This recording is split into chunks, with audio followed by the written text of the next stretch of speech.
हिंदवी स्वराज्याचे सरसंस्थापक छत्रपती शिवरायांना मानाचा मुजरा करतो।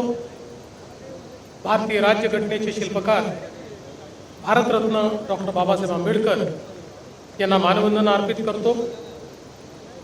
आजच्या कार्यक्रमाचे सत्कार मूर्ती लोकनेते आपल्या सर्वांचे मार्गदर्शक रामशेठ ठाकूरजी, त्याचप्रमाणे सौ वहिनी साहेब, या कार्यक्रमाकरता आवर्जून उपस्थित असलेले केंद्रीय मंत्री माननीय नितीनजी गडकरी, माननीय श्री गणेश नाईक साहेब, भरत शेठ गोगावले, सुनीलजी तटकरे, आशिषजी शेलार, अदितीताई तटकरे, श्रीरंगप्पा बारणे, आपले भाजपचे अध्यक्ष रवींद्र चव्हाणजी, विक्रांत पाटील, श्री दिलीप वसे पाटील, श्री रविशेठ पाटील, श्रीमती मंदाताई म्हात्रे, श्री महेंद्र दळवी, श्री प्रशांत शेठ ठाकूर, श्री महेश बालडी, श्री ज्ञानेश्वर म्हात्रे, श्री धैर्यशील पाटील, श्री देवेंद्र साटम, श्री चंद्रकांत दळवी, श्री JM म्हात्रे, श्री किसन जावळे, श्री विजय सिंगल, या ठिकाणी माननीय रामशेठ ठाकूर यांच्यावर प्रेम करणारे सर्व भगिनी आणि बंधूंनो, सर्वप्रथम मी आपल्या सर्वांच्या वतीने रामशेठ ठाकूर यांचं अभिष्टचिंतन करतो आणि आई भवानीला प्रार्थना करतो की त्यांचं समाजकार्य असंच अविरत सातत्याने चालत राहो आणि त्याकरता आई भवानी त्यांना उदंड आयुष्य देव, उत्तम आरोग्य देव, अशा प्रकारची आईच्या चरणी प्रार्थना करतो। आजचा सत्कार हा केवळ एका व्यक्तीचा सत्कार नाहीये, हा सत्कार एका सामान्य माणसाने असामान्य कसं व्हायचं याचा जो मंत्र आपल्याला दिलेला आहे त्याचा सत्कार आपण सगळे लोक मिळून करतो।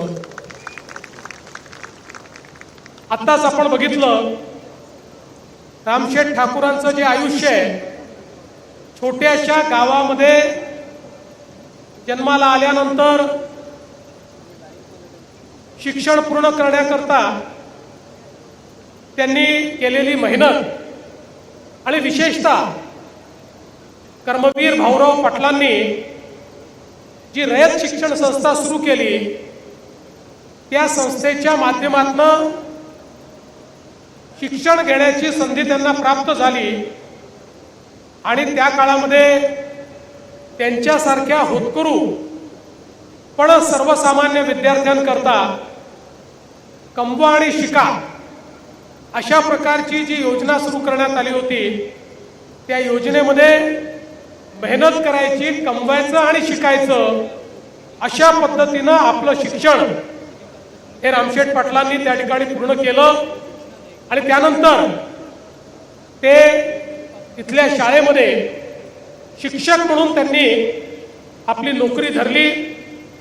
200 रुपये पगारावर पहिल्यांदा त्यांनी नोकरी सुरू केली आणि आपण आज पाहतोय की स्वतःला शिक्षणाकरता ज्या काही अडचणी सहन कराव्या लागल्या, आज अनेक शाळा, शैक्षणिक संस्था, अनेक मुलांचं शिक्षण, या सगळ्यामध्ये इतक्या मोठ्या आपलं संपूर्ण जे आयुष्यात ते लावण्याचं काम त्यांनी केलं आणि अनेकांच्या जीवनामध्ये शिक्षणाचं जे काही पुण्यकर्म आहे ते करण्याचं काम रामशेठ ठाकूरांनी केलं।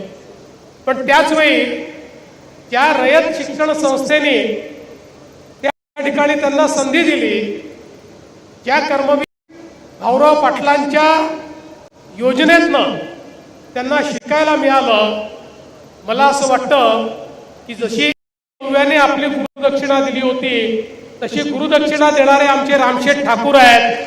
त्या रयत शिक्षण संस्थेच्या जवळपास अनेक प्रमुख इमारती, शाळा असतील, कॉलेजेस असतील, याला सढळ हाताने त्यांनी मदत केली. आताच महेशजींनी सांगितलं 135 कोटी रुपये.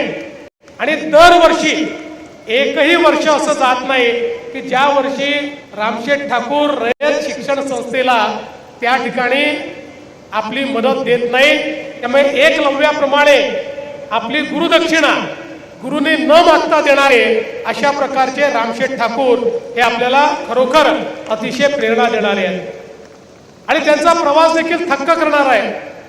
मी ज्यावेळी हे पुस्तक वाचत होतो त्यावेळी मला त्याच्यात बघायला मिळालं,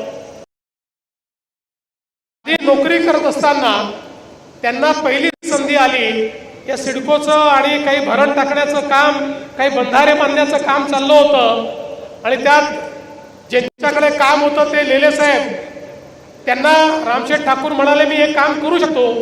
त्यांना विश्वास नव्हता, पण तरी देखील रामशेठ ठाकूरांना 10,000 रुपयाचं काम मिळालं. घरचे दागिने गहाण टाकले, पेढीवरनं 5,000 रुपये उचलले आणि पहिल्यांदा ते काम केलं. आणि पहिल्या कामामध्ये त्या ठिकाणी 2,500 रुपये नफा कमवला. ज्यावेळी 450 रुपये पगार होता त्यावेळी 2,500चा नफा कमवून रामशेठ ठाकूरांच्या लक्षात आलं की नोकरी तर करायचीच आहे, पण मोठं व्हायचं असेल तर हे कामही करावं लागेल. आणि मग 50,000चं काम, त्यानंतर 1,00,000चं काम, असं करता करता ते आपलं काम वाढवत गेले. आणि मग ज्यावेळी सिडकोनं त्या काळात 1 कोटी रुपयाचं काम काढलं, आणि आपल्याला कल्पना आहे अनेक वेळा इथे तर त्यांच्या संघर्षात स्थानिकांकरता संघर्ष आलाय, पण त्यावेळी फक्त मोठे कंत्राटदार हे 1 कोटीचं काम करू शकणार होते. मग रामशेठ यांनी सिडकोच्या विरुद्ध एक मोठं आंदोलन उभारलं आणि सांगितलं याचे पाठ करा. हे काही एक काम नाही आहे, याचे पाठ करू शकता. आणि इथल्या सगळ्या भूमिपुत्रांना एकत्रित करून सगळ्यांना थोडं थोडं काम देऊन ते काम त्या ठिकाणी पूर्ण केलं. आणि त्यातनं कशा पद्धतीनं काम करता येतं हे दाखवलं. एवढंच नाही तर सिडको आला तेव्हा सिडकोला विरोध खूप होता, कोणी ऑफिस द्यायला तयार नव्हतं. रामशेठ ठाकूरांनी सांगितलं माझ्याकडे ऑफिस सुरू करा. त्यांच्याकडे ऑफिस सुरू झालं. त्याच्यावर मोठा मोर्चा त्या काळामध्ये गेला. तो मोर्चा गेल्यानंतर त्या ठिकाणी रामशेठ ठाकूरांनी सांगितलं मोर्चा याकरता आला, तुम्ही सिडको काढला पण आमच्या स्थानिकांना नोकऱ्या दिल्या नाहीत. आणि त्याच ठिकाणी सिडकोच्या अधिकाऱ्यांनी सांगितलं की आम्ही स्थानिकांना नोकऱ्या देतो. आणि तिथल्या तिथे स्थानिकांना नोकऱ्या मिळाल्या. आणि तिथनं रामशेठ ठाकूरांनी हा आपला संघर्ष सातत्याने पुढे नेला. एक आवर्जून उल्लेख आमच्या गणेश नाईक साहेबांचा रामशेठ ठाकूरांनी केला आहे की ज्यावेळी मोठं काम या JNPT पोर्टचं निघालं तोपर्यंत कंपनी बऱ्यापैकी एस्टॅब्लिश झाली होती, पण खूप मोठं काम होतं. आणि गणेश नाईक साहेबांनी आपल्या मुलाला त्या ठिकाणी पाठवलं आणि सांगितलं की हे मोठं काम आलंय आणि हे काम रामशेठ ठाकूर करू शकतात, रामशेठने ते काम करावं. रामशेठ ठाकूर विदेशात होते, मग त्यांना विदेशात फोन लावला. ते म्हणाले मी हे काम करेन. आणि मग त्यावेळी आपल्या पोर्टचं मोठं काम हे रामशेठ ठाकूरांनी करून त्या काळचे जेवढे मोठे मोठे कंत्राटदार होते त्या सगळ्यांना मागे टाकून वेळेत काम पूर्ण करण्याचं त्या ठिकाणी काम हे रामशेठ ठाकूरांनी करून दाखवलं. आणि त्यातनं ही जी कंपनी आज इतकी मोठी आपल्याला पाहायला मिळते ती कंपनी त्यांच्या मेहनतीतून आणि एक प्रकारे त्यांच्या जिद्दीतनं त्यांनी उभी करून दाखवली. आणि भूमिपुत्र देखील काम करू शकतात, तेही उत्तम काम करू शकतात हे दाखवण्याचं काम खऱ्या अर्थानं रामशेठ ठाकूर यांनी केलं. आणि एवढंच नाही तर एकीकडे स्वतःचा व्यवसाय तर सुरू होताच, पण त्यासोबत स्वर्गीय दिबा पाटलांसोबत वेगवेगळ्या आंदोलनामध्ये ज्या प्रकारे रामशेठ ठाकूर त्या ठिकाणी भूमिका निभावत होते. एक एक प्रश्न भूमिपुत्रांचा आपल्याला माहिती आहे 80च्या दशकामध्ये फार काही कायदे नव्हते. कोणाची जमीन उचलली की घेऊन टाकायची, त्याच्यावर सरकारने नाव लावून टाकायचं. त्यांना काही मिळालं तर ठीक, नाही मिळालं तर ठीक, तुम्ही लढत राहा. अशा पद्धतीच्या या परिस्थितीमध्ये त्या ठिकाणी दिबा पाटलांच्या नेतृत्वामध्ये भूमिपुत्रांचा जो लढा झाला त्यात अतिशय प्रमुख भूमिका ही रामशेठ ठाकूर यांनी निभावली आणि टप्प्याटप्प्यानं प्रत्येक आंदोलनामध्ये भूमिपुत्रांना त्यांचे हक्क मिळत गेले. जमिनी मिळाल्या, 12.5% निर्णय झाला, घरांचा निर्णय झाला, नोकऱ्यांचा निर्णय झाला, व्यवसायाचा निर्णय झाला. अशा वेगवेगळ्या गोष्टी या सातत्याने संघर्षाची एक फार मोठी गाथा ही रामशेठ ठाकूरांची आहे. आणि म्हणूनच भूमिपुत्रांनी त्यांना थेट लोकसभेमध्येच पाठवून दिलं. हा असा नेता होता की डायरेक्ट लोकसभेपर्यंत पोहोचला आणि दोन्ही लोकसभेच्या निवडणुकीमध्ये दिग्गजांना त्या ठिकाणी पराभूत करण्याचं काम हे रामशेठ ठाकूर यांनी केलं. आणि त्यानंतर हे देखील राजकारणामध्ये खूप कमी पाहायला मिळतं, पण रामशेठ ठाकूर असा व्यक्ती होता ज्यांनी 51व्या 52व्या वर्षी घोषित करून टाकलं की आता मला राजकारणात राहायचं नाही, मी राजकारणात राहायचं नाही म्हणजे मी निवडणूक लढणार नाही. खरं म्हणजे अनेक निवडणुका ते जिंकू शकले असते, पण त्यांनी निर्धार केला, निर्णय केला आणि निर्णय केल्यानंतर मागे वळून बघितलं नाही आणि सातत्याने समाजकार्य ते करत राहिले. आज हा रायगड जिल्ह्यातला जो नवा मुंबईचा सगळा भाग आहे, या भागाच्या विकासामध्ये त्यांचं जे योगदान आहे हे निश्चितपणे आता तर पुढच्या काळामध्ये आपलं सरकार मुंबईपेक्षा सुंदर मुंबई ही या रायगड जिल्ह्यामध्ये आणि नवी मुंबईमध्ये करणार आहे. खरी पुढची मुंबई इथेच होणार आहे. मुंबईचं आणि महाराष्ट्राचं नव्हे तर देशाचं ग्रोथ इंजिन हे असणार आहे. आता देशामध्ये सर्वात जास्त डेटा सेंटर असतील, सर्वात जास्त टेक्नॉलॉजी असेल, सर्वात जास्त जॉब्स असतील, सगळ्या गोष्टी याच ठिकाणी तयार होणार आहे. पण जेव्हा जेव्हा या क्षेत्राचा इतिहास लिहिला जाईल, त्या इतिहासामध्ये ठळकपणे जी नावं लिहिली जातील त्यातलं एक नाव हे रामशेठ ठाकूरांचं असेल, हे मात्र या ठिकाणी मी सांगू इच्छितो. आणि नवी मुंबई एअरपोर्टच्या संदर्भात महेशजींनी उल्लेख केला, ही गोष्ट खरी आहे. जर रामशेठ ठाकूरांची मदत मिळाली नसती तर हे नवी मुंबईचं एअरपोर्ट आम्हाला करता आलं नसतं. मी ज्यावेळी याचं काम हातामध्ये घेतलं, आपल्याला माहितीये 20-25 वर्ष भिजत घोंगडं होतं, हातात घेतलं, वेद पूर्ण करायचं. आणि त्यावेळी आमच्या मदतीला रामशेठ ठाकूर धावून आले. त्यांनी संघर्षाने नाही तर सामंजस्याने समोरासमोर बसून भूमिपुत्रांचेही प्रश्न सोडवून घेतले आणि आम्हाला जमीन देखील त्या ठिकाणी मिळवून दिली.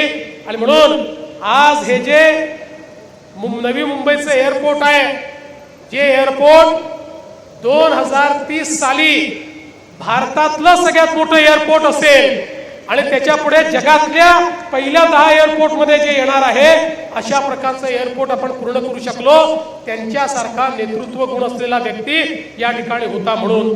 आणि मला आज उल्लेख या ठिकाणी केला पाहिजे की रामशेठ ठाकूरांचं हे जे सगळं समाजकार्य आहे, अनेकांना शिक्षणाकरता मदत असेल, अनेक लोकांना वेगवेगळ्या पद्धतीनं व्यवसायात मदत असेल, जसं मगाशी सांगितलं आगरी कोळी महोत्सव असो, मराठी दिवाळी अंकाचा विशेषांक असो, त्याचा महोत्सव असो, सगळ्या गोष्टीच्या पाठीशी खंबीरपणे ते उभे राहतात. आणि आज याही गोष्टीचा मला आनंद आहे की त्यांचा वारसा अतिशय मजबूतीनं, अतिशय चांगल्या पद्धतीनं, अतिशय खंबीरपणे आमचे आमदार प्रशांत शेठ या ठिकाणी चालवून राहिलेले आहेत. अतिशय शांत, धीर, गंभीर, कामास काम ठेवणारे पण सर्वसामान्यांकरता झटणारे, ज्यांनी खऱ्या अर्थानं या पनवेलकरांचा टोलचा प्रश्न सोडवून त्या ठिकाणी एक नेता कसं सरकारला वाकवू शकतो हे आपल्याला मागच्या काळामध्ये दाखवलं. मला असं वाटतं की निश्चितपणे रामशेठ ठाकूरांचा जरी त्यांनी राजकारणातनं त्या ठिकाणी निवडणुकीतनं संन्यास घेतला असला तरी राजकारणामध्ये तुमचा वारसा अतिशय समर्थपणे तुमची मुलं चालवत आहेत, ही देखील अतिशय आनंदाची गोष्ट आहे. आणि म्हणून खरं तर आज या ठिकाणी मी बोलायला गेलो तर मी खूप वेळ बोलू शकेन, कारण हे जे पुस्तक मी वाचलं त्यात इतक्या सुंदर अनेक गोष्टी आहेत, इतक्या प्रेरणादायी गोष्टी आहेत रामशेठ ठाकूरांबद्दल, इतक्या गोष्टी त्यांच्याबद्दल मी आज सांगू शकतो. पण अनेक वक्त्यांची भाषणं व्हायची आहेत. माननीय गडकरी साहेबांची मी परवानगी घेतली, मला एका कार्यक्रमाला पोहोचायचं आणि तिथे वेळेवर पोहोचणं गरजेचं असल्यामुळे खरं तर पूर्ण वेळ या कार्यक्रमाला उपस्थित राहायचं होतं. परंतु मला या कार्यक्रमातनं जावं लागणार आहे, म्हणून मी पहिले बोलण्याची संधी या ठिकाणी घेतली.